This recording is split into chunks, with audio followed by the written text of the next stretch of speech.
gentlemen, welcome back to Crow Island Farms at Home. We missed you, we hope you missed us. We're going to be gearing towards a little bit different genre. We're going to be showing you guys how to cook do-it-yourself meals at home, revolved around wild game and backcountry cooking. I'm teaming up with Hunt Harvest Health. You should go check them out on Instagram and online with Mr. Ryan Lampers and Dr. Hillary Lampers. And they are showing you the benefits of wellness for farm-to-table, do-it-yourself scratch meals in wild game to sustain your mind, your body, and your health. Get you through the backcountry, camping, hiking, and your daily activities. We're going to be starting with the basics. I'm going to show you guys how to make some beef and chicken stock. It's a great base for all your soups, sauces, anything with braising with wild game. Beef stock is absolutely wonderful with your venison, your bear, your wild boar. Chicken stock is going to be absolutely wonderful for your upland birds. I'm going to show you guys everything from start to finish. Let's get in the kitchen and start cooking. So we're going to start out with the beef stock, and I'm going to show you the ingredients and we're going to walk through how to make this dish. 5 pounds of beef bones. This is organic grass-fed beef. 6 ounces of tomato paste, either scratch made or from a can. Our mirepoix, or carrots, onions, and celery. This is for chicken and beef stock, so it's doubled up. Our fresh herbs, we got thyme, parsley, and fresh bay leaves. You can also use dried bay leaves. A cup of red wine, preferably Cab Sauv or red table wine, and some black peppercorns. For the chicken stock, I like to use a whole chicken, 5 pounds. We got our mirepoix again, our carrots, onions, and celery with the amount written in our description. And once again, our fresh herbs. We got thyme, parsley, and fresh bay leaves, and our black peppercorns. 5 pounds of grass-fed local beef bones with a little bit of meat on it. I took my tomato paste, I smeared it over the whole thing, and what that's gonna do is caramelize it so we get that nutty flavor in our beef stock.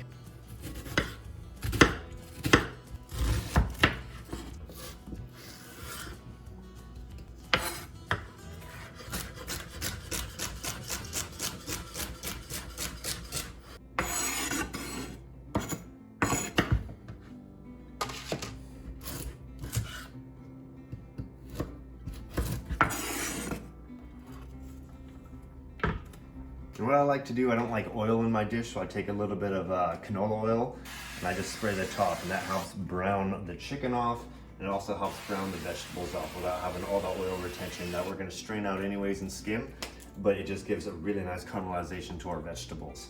And then lastly, on a sprayed sheet pan, I'm going to take my tomato rubbed bones and I'm going to put them on there. So I got my bones here that are all rubbed in tomato paste and they're on a sprayed sheet tray. I got all my mise en place ready. I set my oven to 380 degrees. I have a standard oven, it's not convection, so the air is not circulating. Anything higher in my oven will smoke really badly and set off all the smoke alarms. But the higher you can get, the shorter time you can roast and the more depth of flavor you get out of your product. So 380 degrees in my standard oven for about 40 minutes seems to work quite nice for my stocks.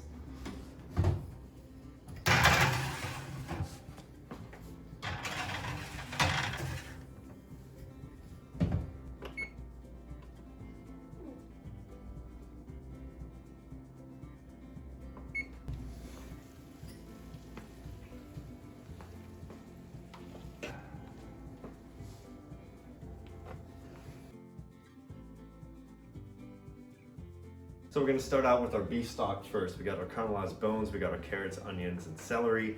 We got our thyme, our parsley, our peppercorns, and our bay leaves, and we're going to deglaze the pan from the beef bones with red wine. We're going to add all that fond, which is all those nice burnt bits, which gives depth of flavor, into our pot, and we're going to fill it up with cold water, 1.5 gallons. So that cold water, and what that does is help bring out all the impurities in the bones. We're going to bring it up just under a boil and lower it down to just below a simmer. We want the temperature to be about 188 degrees to about 200 degrees to go first.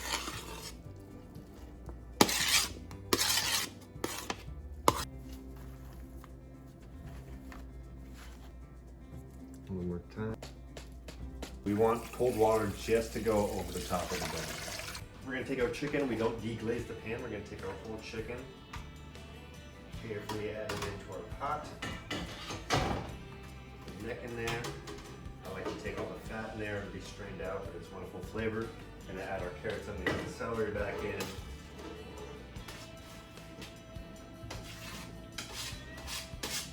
We're going to add the rest of our aromatics. And peppercorns. And 1.5 gallons of cold water.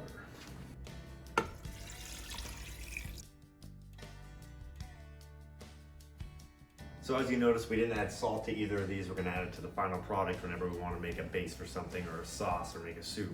What I'm gonna do is turn these on medium-high heat and start getting that heat rolling up through them.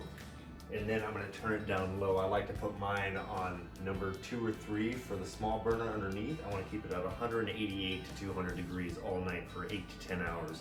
We skim it every now and then off the top to bring out all the impurities. I'll show you what the final product looks like. We got our beef stock. Has a wonderful viscosity, and that's a thickness, kind of like how they do oil and viscosities. And so the gelatinous properties of that, great for your soups and your braising liquid. And here's the chicken stock. It's a little bit lighter. If you ever want more gelatinous properties to start thickening up better, you can always add chicken feet. It's a little bit hard to find, but putting a few 2 to 3 to 4 chicken feet, roasting off, put in there, will make it come out like that beef stock. Now I'm gonna show you guys how to make chicken and beef demi to put in your sauces. So now we're gonna take some of our finished product and we're gonna make some demi-glace and some chicken demi. This is gonna be the basis of all your sauces for wild game. So the first thing we're gonna do is chicken demi. So we're gonna take our chicken stock and all we're gonna do is reduce it by half. I don't put anything in there. So all you do is if you got 4 cups, you reduce it to 2 cups. If you have 2 cups, you reduce it to 1 cup, and then you let it sit in your fridge and let it gelatin. So now we're gonna make demi. What we're gonna do is take about a tablespoon of oil, put it in. I like to do medium-high heat. Get that oil going around. 2 tablespoons of tomato paste. We're gonna let that caramelize to bring out all the nutty flavors in it. That's gonna add more gelatinous properties as well as depth of flavor. Let that go for about 2 minutes. We don't want it to burn, we just want it to get nice and nutty and toasty, and you can start smelling all those aromatics coming out of that tomato paste. Start seeing all that fond going in on the inside. Fond is flavor. We're gonna take 1 cup of red wine. We're gonna deglaze it.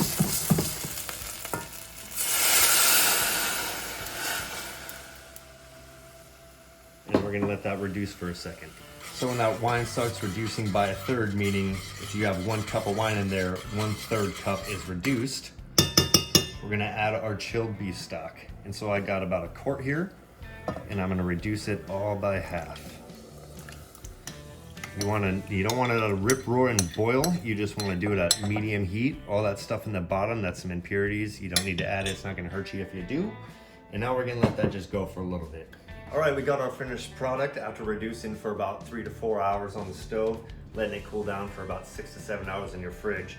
We're gonna start out with the demi. And so as you can see, we got a nice fat cap on here that helps seal it while it's in your fridge. You can use that fat for cooking if you really want to, or spread it over toast. It's wonderful. It's very, very gelatinous. The viscosity is super thick on it. It's great for Chateaubriand or venison tenderloin. You can use it on any of your red meats. You got steak pan sauces. You're doing au poivre or anything else, you know. Sear it off, hit it with some brandy, throw a scoop of this demi in it, add a little bit of cream and mustard. It's gonna be absolutely knock out of the park. Then we got our chicken demi right here. It's a little bit more loose, but we took all that flavor and we reduced it by half. So this thing is just packed full of that chicken stock flavor in it. You can use this for your soups, sauces, if you're gonna do veal cutlets or any kind of white meat. This is absolutely wonderful for the base of your sauce and even seafood dishes. It goes great with paprika and cream and lemon going for, you know, seafood Wenberg or anything else that you wanna do. But now we have all our arsenal built up. We got stuff in the freezer, stuff in the fridge, demi, stocks.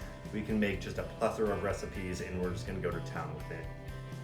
Well, ladies and gentlemen, thank you so much for joining us at Crow Island Farms at Home. I hope you learned some good stuff about stocks and sauces. We're stocking up the fridge right now. I can't wait to bring you all the other recipes. Look forward to scratch pasta at home, some marinara sauces, some tomato paste from scratch, and then we're gonna start getting into some backcountry meals. Thank you for your time. I hope everyone's happy, healthy, and well fed, and join us next time. Bon appetit.